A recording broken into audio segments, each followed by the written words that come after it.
ઓહો મમ્મી શું બનાવ્યું આ? જોતા જ મોઢામાં પાણી આવી જાય ને એવી મસ્ત મજાની સુરતની ફેમસ કોલેજિયન ભેળ. ઓ કોલેજિયન ભેળ બનાવી, મસ્ત બનાવી હો. જોતા જ પાણી આવી જાય, વાત સાચી છે. હા, કેવી રીતે બનાવી? હેડ શીખવાડું તને. હેડો. એનું આજે આ ને કોલેજિયન બનાવવાની. ઓ કોલેજિયન ભેળ. પપડી ના જાય અમે લીલા અને લીમડો, તીખા મરચા લીધા 2, આદુ અને આમાં મેં સિંગ દાણા એડ કર્યા. સિંગ દાણા નહીં, ખારી સિંગ એડ કરી છે. બરાબર. સોરી ભૂલ થઈ છે. ખારી સિંગ, આપણે સિંગ ખારી ચણા સિંગ. વાળી. આમાં એનો ઉપયોગ કરવાનો ને એટલે સ્લાઈડ મીઠું અને બીજું સંચળ મીઠું એડ કરી દીધું. 1 ચમચી જીરું, થોડુંક લીંબુ, અડધો લીંબુનો રસ મૂકી દીધો અંદર અને અડધી ચમચી ખાંડ. ગોળ નખાય, ખાંડ નખાય, જે નખવું હોય. અને આ એકદમ ઠંડુ પાણી ને બરફ, એટલે બરફ એડ કરીએ ને એટલે ગ્રીન ચટણી જ રહે. કલર ચેન્જ ના થાય એટલા માટે તમે ઠંડુ એડ કરો ને એના માટે ગ્રીન કલર આવે. કલર નાખવાની જરૂર ના પડે. હવે પીસી લેવાનું. પીસી લો. પીસાઈ ગયું? હો બેટા, એકદમ ઝીણું પીસવું પડે છે. મસ્ત ગ્રીન કલર આવ્યો. હા, કેટલો મસ્ત કલર આવ્યો.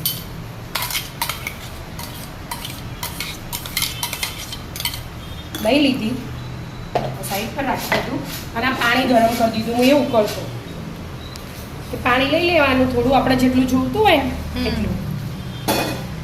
અને આમાં 2-3 ચમચી જેવી ખાંડ એડ કરી દેવાની. ગળ્યું પાણી બનાવવાનું હોય ને એટલે. એવું હોય? હા, એટલે એમના ડબ્બામાં હોય જ. આપણે જે પેલી લારી પર ખાતા હોય ને પેલી ડબ્બામાંથી બધું આમ કરી નહીં નાખતા.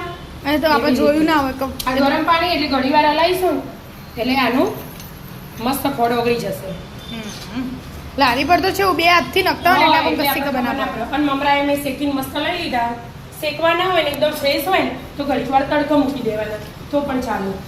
પણ મેં શેકી લીધા થોડા. આપણે પડ્યા રહેતા ને એટલે ઓગાળી દો પહેલા. ખોટનું પાણી થઈ ગયું? હા બેટા, મસ્ત ખોડ ઓગળી જાય એને સાઈડ પર રાખી લઈએ. મોટો બાઉલ લઈ લીધો, એમાં આપણે 1 વાટકી જેવી સિંગ લઈ લીધી. ખારી સિંગ. ખારી સિંગ.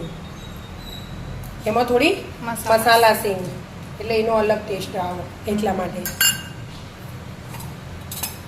1 વાટકી જેવી ડુંગળી લઈ લેવાનું. સિંગ લીધી ને એ પ્રમાણે માપ રાખવાનું એટલે બધું ખબર પડી જાય.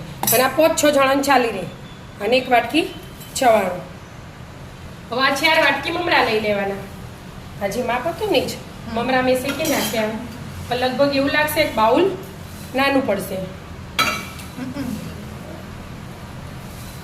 મિક્સ કરતો નાખો, ના એમાં આવી જાય પણ એટલે. મિક્સ મોટા આપણે મોટા એટલે આ 4 બાઉલ તો મેં હાલ લઈ લીધા. મોટું બાઉલ લાવ. મોટું બાઉલ આવી ગયું. હા, મોટું બાઉલ આવી ગયું. અંદર બધું એડ કરી દીધું મેં. હવે આપણે તીખું ખાવું હોય ને એ પ્રમાણે ચટણી લેવાની. બરાબર. હાલ 4-5 ચમચી જેટલી તો એડ કરી જ દેવાની. ચમ કે કોલેજિયન ગ્રીન કલરની હોય હા, એટલે ગ્રીન ચટણી તો ફરજિયાત જોવું જ. અને એકદમ સ્વાદ અલગ બની જાય ને એના માટે આ ગળ્યું પાણી 3-4 ચમચી ખોડવાળું પાણી એડ કરી દેવાનું. આમ તો બીજી એકે ભેળમાં એવી રીતે ના હોય. એ એટલે જ ને અલગ હોય એટલે આનો સ્વાદ અલગ હોય એનો. બરાબર. આ આપણે સુરતની પ્રખ્યાત કોલેજિયન ભેળ.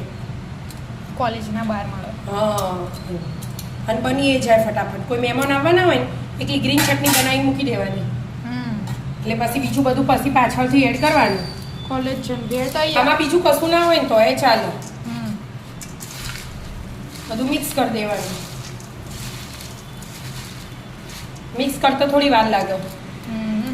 એ બધું ધ્યાન રાખવું પડે, બધું નીચે ના પડી જાય એટલે.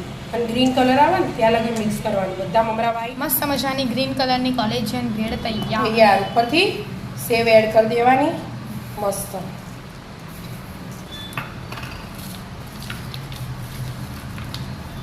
આમાં ધાણાના નાખવાના હોય ઉપરથી એવું હોય? ચમકી ગ્રીન કલરની ચટણી એટલે ધાણાની જરૂર નથી ઓકે એટલે હવે મસ્ત સ્મેલ મસ્ત મજાના આવે હો મમ્મી સ્મેલ મસ્ત જ આવે છે એકદમ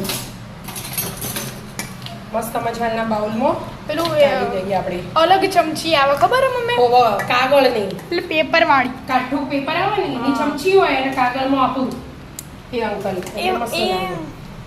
એ ખાવાની મજા આવે મજા આવે અડધું પેપર તો પલળી જ ગયું એટલે ઓના લીધે ચટણી ના લીધે હા ચટણી ના લીધે એટલે જ ને દળતા હા મસ્ત મજાની કોલેજિયન ભેળ તૈયાર આવી જાઓ મિત્રો કોલેજિયન ભેળ ભેળ ખાવા ખાવા માટે રાધે રાધે રાધે રાધે